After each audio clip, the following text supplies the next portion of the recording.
বিসমিল্লাহির রহমানির রহিম। আসসালামু আলাইকুম। সুবাড্ডা উচ্চ বিদ্যালয় কর্তৃক আয়োজিত ঘরে থাকি ক্লাস করি অনলাইন ক্লাসে অষ্টম শ্রেণীর সকল শিক্ষার্থীদের বাংলা ক্লাসে স্বাগত জানাচ্ছি। আমি কোহিনুর আলম রুমা। প্রিয় শিক্ষার্থীরা, কেমন আছো? আশা করি আল্লাহর অশেষ রহমতে যে যেখানে আছো সুস্থ আছো, ভালো আছো। আর তোমরা ভালো থাকো, এটাই আমাদের একমাত্র কাম্য। তো প্রিয় শিক্ষার্থীরা, আজকে আমি আবার তোমাদের বাংলা ক্লাসে ফিরে আসলাম। আজকে আমি তোমাদের পাঠ্য বইয়ের একটি পদ্য সম্পর্কে আলোচনা করব। আজকের যে পাঠ সেটা হচ্ছে পদ্য বঙ্গভূমির প্রতি। আজকের পদ্যের নাম হচ্ছে বঙ্গভূমির প্রতি। লিখেছেন মাইকেল মধুসূদন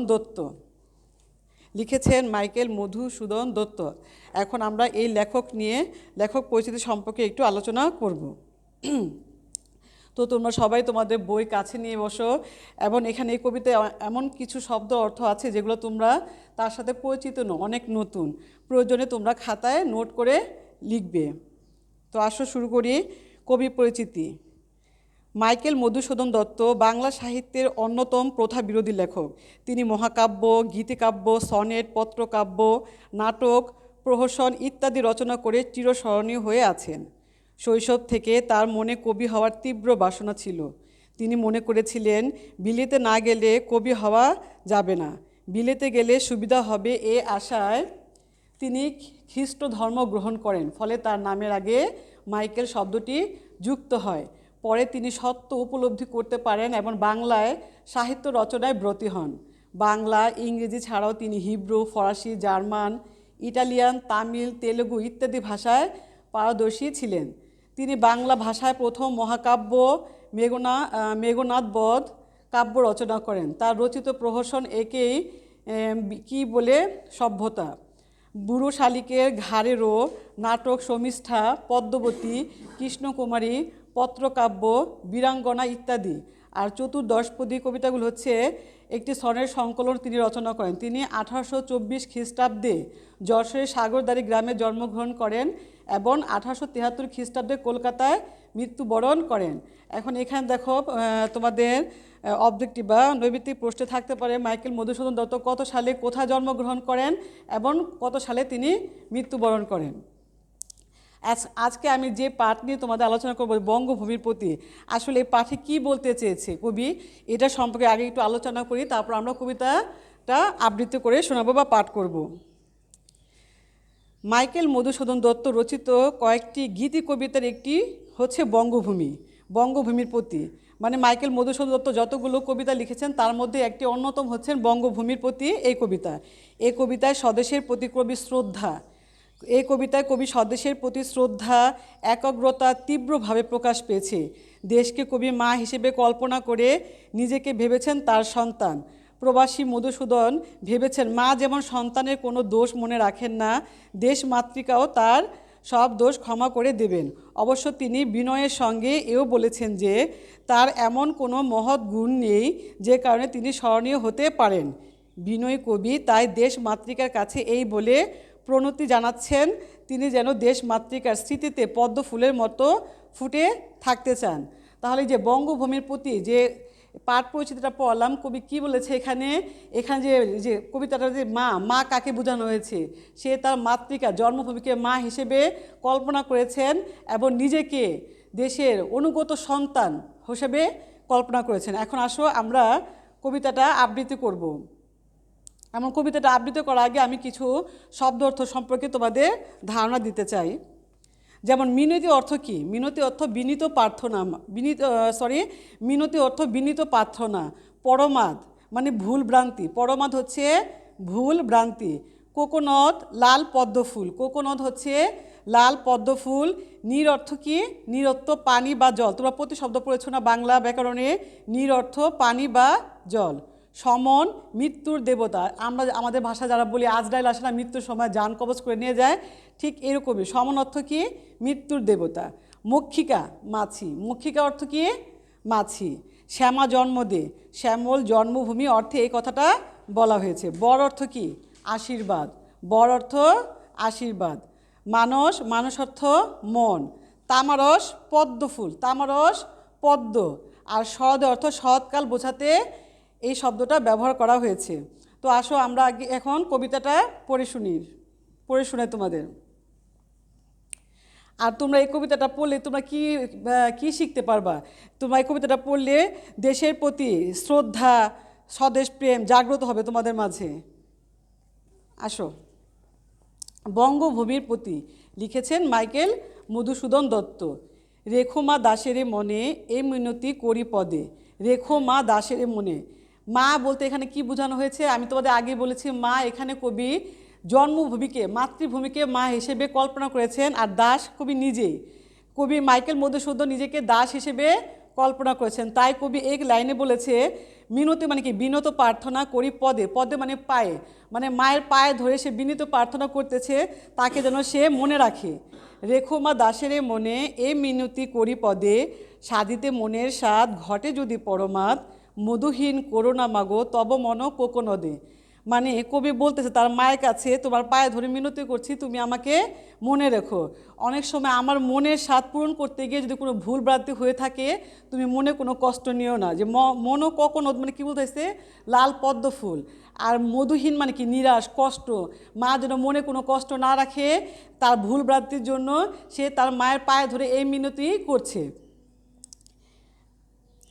প্রবাসে দৈবের বসে জীব তারা যদি খসে, এ দেহ আকাশ হতে নাহি খেত তাহে।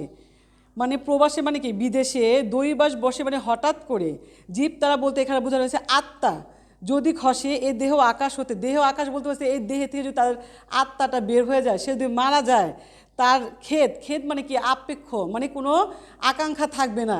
বলছে প্রবাসে বসে যদি তার হঠাৎ করে মৃত্যু হয়, তবে তার মনে, তার দেহ থেকে যদি আত্মাটা বের হয়ে যায়, তার মনে কোনো ক্ষোভ থাকবে না। কেন? জন্মিলে মরিতে হবে, অমরকে কোথা কবে, চিরস্থির কবে নীর হায়রে জীবন নদে। মানে তার মনে কষ্ট থাকবে না এই কারণে, জন্মলে তো মরতে হবে, কেউ তো আর সারা জীবন এখানে চিরস্থায়ী থাকে না। যেমন এখানে চিরস্থির কবে নীর, নীর মানে তো তোমাদের আগে আমি শব্দটা বলেছি, নীর অর্থ পানি। পানি কি সবসময় একই অবস্থায় চিরস্থায়ী থাকে? জোয়ার আসে, ভাটা আসে, উত্থান পতন হয়। ঠিক মানুষের জীবনটাও কিন্তু একদম স্থির না, জন্ম হলে মৃত্যু হবে বা জীবনে উত্থান পতন থাকবে, কবি এটাই বুঝাইছে। কিন্তু যদি রাখো মনে নাহি মা ডরি সমনে, মক্ষিকাও গলে নাকো পড়িলে অমৃত হ্রদে। কিন্তু সে বলছে যদি তুমি মা আমাকে মনে রাখো, এই সমন মানে কি, মৃত্যু দেবতা যারে আমরা বলি আজরাইল, সে আজরাইল আসে তাও সে ভয় পাবে না। যেমন মক্ষিকা, মাছি অমৃত নদীতে পড়লে কিন্তু মরে যায় না, কিন্তু মাছিটাও যে ছোট প্রাণী, সেও গলে যাবে না।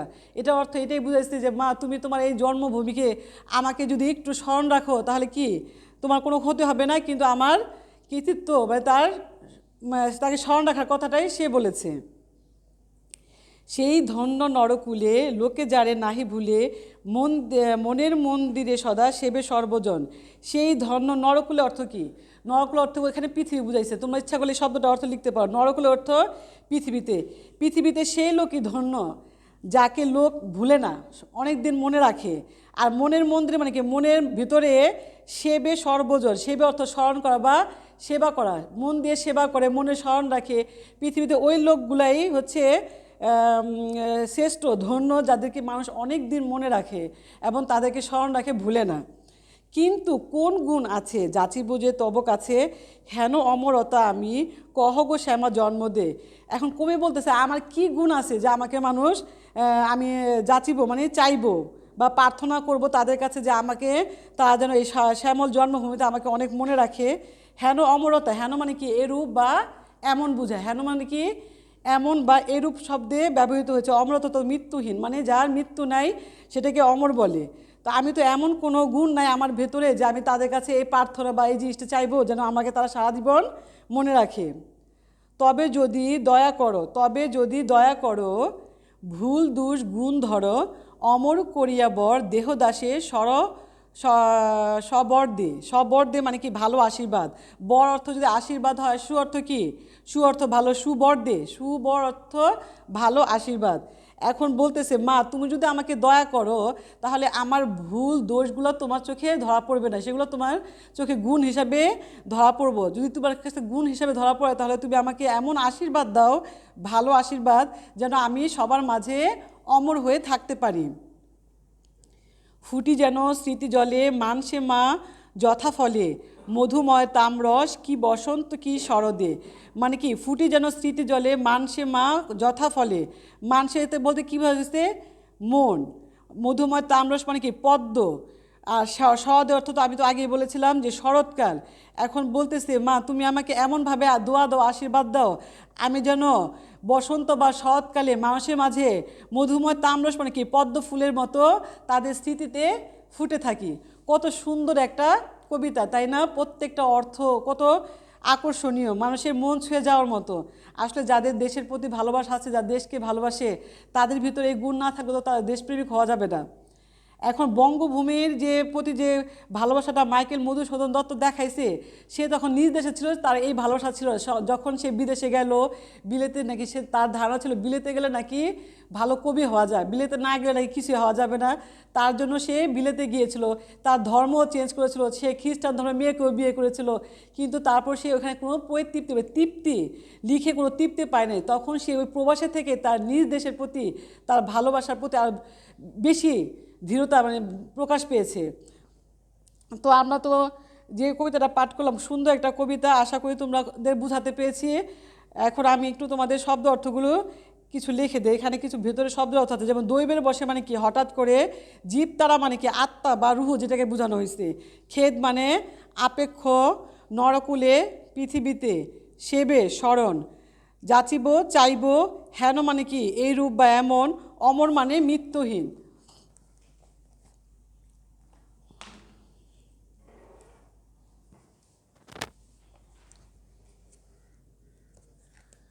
সবাই লিখে নাও খাতায় শব্দ অর্থগুলো।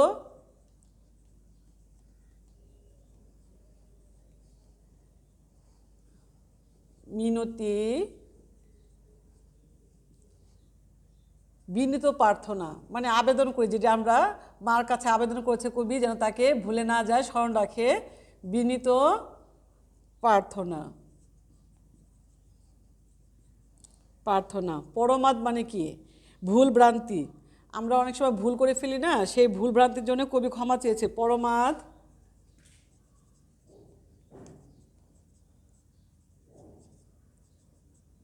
ভুল ভ্রান্তি। কোকোনট, লাল পদ্ম ফুল, কোকোনট, কোকোনট লাল পদ্ম ফুল। নিরর্থ পানি বা জল, নিরর্থ পানি বা জল। আর সমন মানে কি মৃত্যুর দেবতা, সমন মানে মৃত্যুর দেবতা। আমরা যখন সবসময় বলি যে আজরাইল যারা জান বা রুহ কবজ করে নিয়ে যায়, সেটাকে বুঝাইছে সমন, সমন মৃত্যুর দেবতা, মৃত্যুর দেবতা। মক্ষিকা মাছি,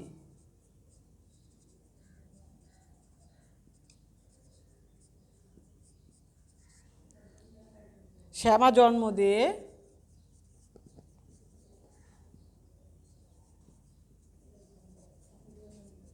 শ্যামা জন্মদত্ত, শ্যামল জন্মভূমি অর্থে, শ্যামল জন্মভূমি, জন্মভূমি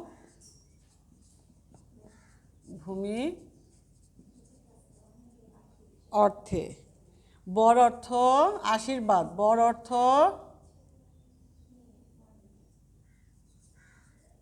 আশীর্বাদ।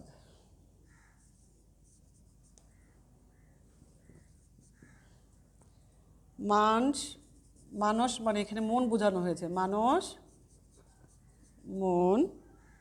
তামারস পদ্ম, তামারস পদ্ম। শরদে,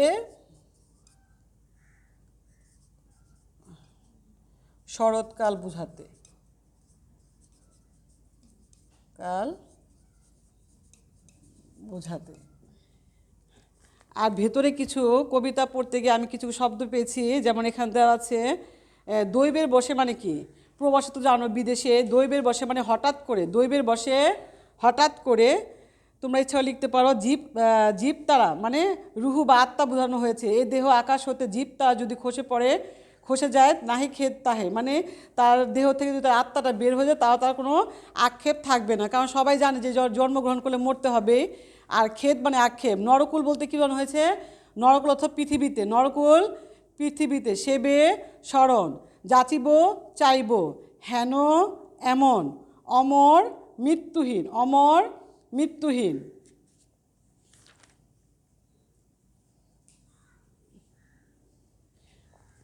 আমি তোমাদের বাড়ির কাজ দেব, হোমওয়ার্ক। হোমওয়ার্ক দেব কি 87 নং পেজের পৃষ্ঠার 1 নং সৃজনশীল।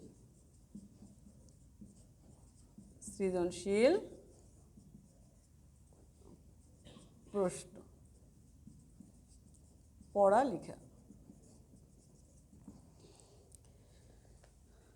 তো প্রিয় শিক্ষার্থীরা, আজকে আমরা যে পাঠ আলোচনা করলাম আশা করি তোমরা ভালোভাবে বুঝতে পেরেছো, এবং বাসায় পড়াশোনা চালিয়ে যেতে হবে। স্কুল বন্ধ, তাতে কি হয়েছে, পড়াশোনা অফ করা যাবে না।